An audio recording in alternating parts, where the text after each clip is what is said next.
For those of us who had the good fortune to work for the Appalachian Mountain Club in the Huts, the experience enriched us in many ways. It helped shape our personalities, and for many, it shaped and guided our careers.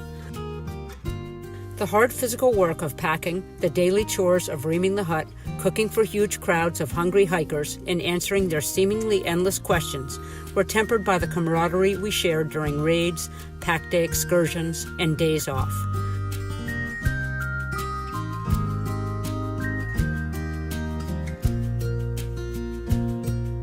At the annual Fall Fest reunion in November of 2018, a crew member from each of the decades, beginning with the 1940s, shared anecdotes and memories of their time in the huts. It was an evening of reflection punctuated with frequent laughter, where we looked back and took note of how much had changed and how much had stayed the same in AMC huts.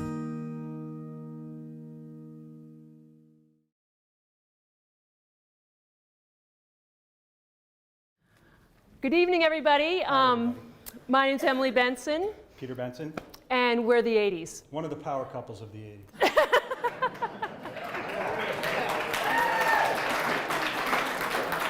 So we were told 5 to 7 minutes, and as I solicited comments from all of our buddies over the past summer or so, I got really nervous because I suddenly realized, oh my God, we got to really wrap this up pretty quick. So try to get everybody's thoughts together.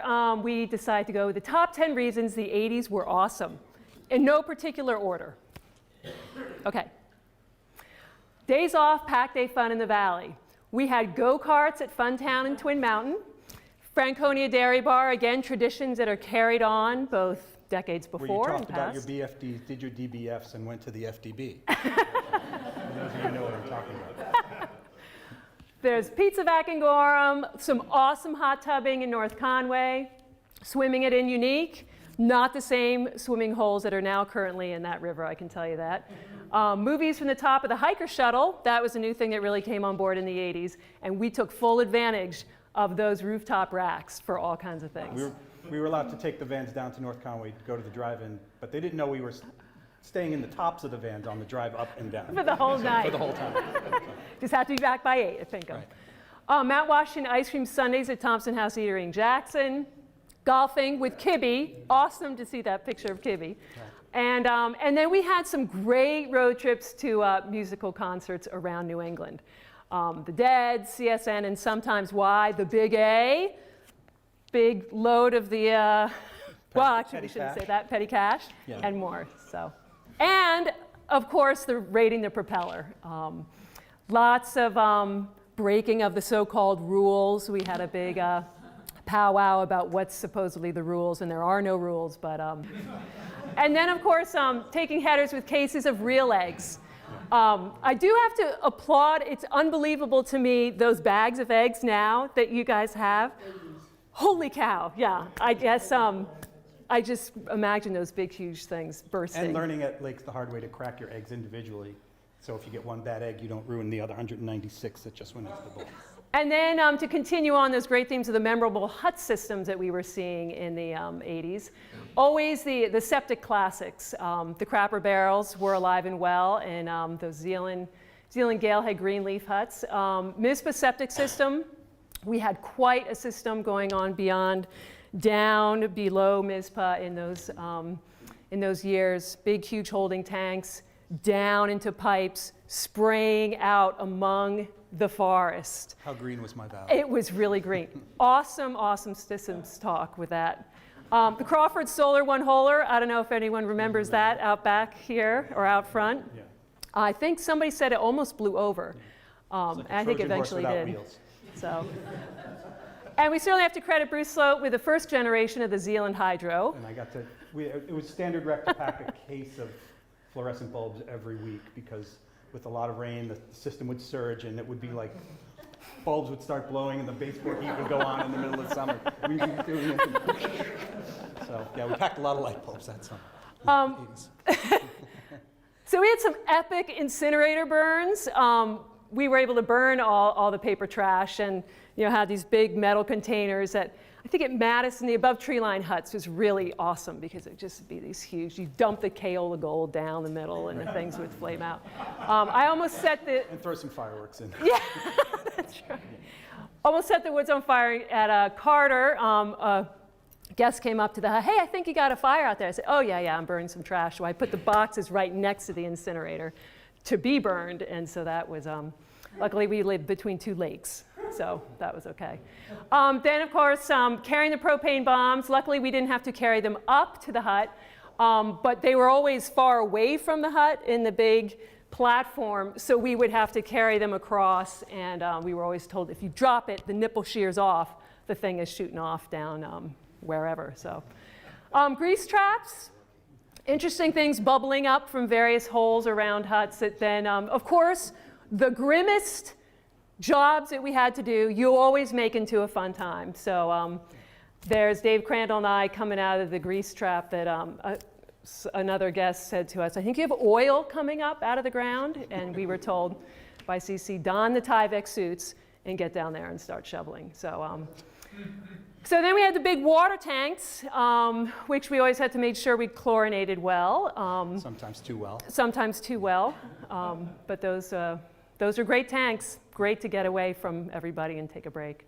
We also had our rodent extermination technology. Most effective was, all right, you can have a cat at your hut. And so after the Mecca of death and various creations, we were excited to have a cat. And then, of course, the continuing evolution of radio technology, communications for search and rescue needs, also handy for the rescues of dogs, and we even actually tried to rescue moose as well. Just the evolution of simply of headlamps from just rights to a normal headlamp that didn't throw your hip out of whack was groundbreaking at the time. Yeah. Those just rights included the aluminum ones? No, the Ford- big plastic ones. The 4D cells, 4D and you clip them cells, and your yeah. pants would fall off. You have to pull your pants down as you're walking. Okay. Meal service. Turkey bombs, fish bricks, chicken pucks. There's all those names that you never wanted to say in front of the guests. Very, very few dietary restrictions. It has been fascinating to hear how you guys have to cook for all the different dietary needs that come up, and I commend you for that. Powdered mashed potatoes, none of the real stuff. Oxtail soup base, another thing you did not show the guests. Moosewood and Fannie Farmer cookbooks, the Bibles. We didn't have, it was pretty much free reign. You had to have your meat, your veggie, your starch. But otherwise, we were let loose in those and others. Acoustic wake-up calls at breakfast. A lot of great musicians through the huts. I think one of the most memorable places that I played the flute and playing Here Comes the Sun at Crawford Notch echoing around. Of course, all the great guitar players that we had, kazoos. I think they're kazoos. Very, very harsh dish detergent. Do pan hands by the end of the season. I hear chuckles, but I know there's scars on some hands out there. And then I think I alluded to Kaola Gold was the oil of choice for anything. Burns, back rubs. Poop deck. Poop decks. It was great. Okay. Kaola got it done. Kaola got it done. BFDs, we were never concerned with being politically correct. We had the Canadian mountain climbers. We had, who were you here? I was Indira Gandhi, I think. Some Swami something. It was, You see that guest, like, what the hell is he doing? Doesn't matter. Nobody understood. We're having fun. Yeah. Okay. And then, of course, the traditions that endure. The pack boards, limmers, BFDs, the intimate crew quarters, marriages between hut crew, several of which produce future hut crew, the lifelong lessons, bonding across the generations of OH, and the love and awe for the landscapes that we were able to call homes for the summer.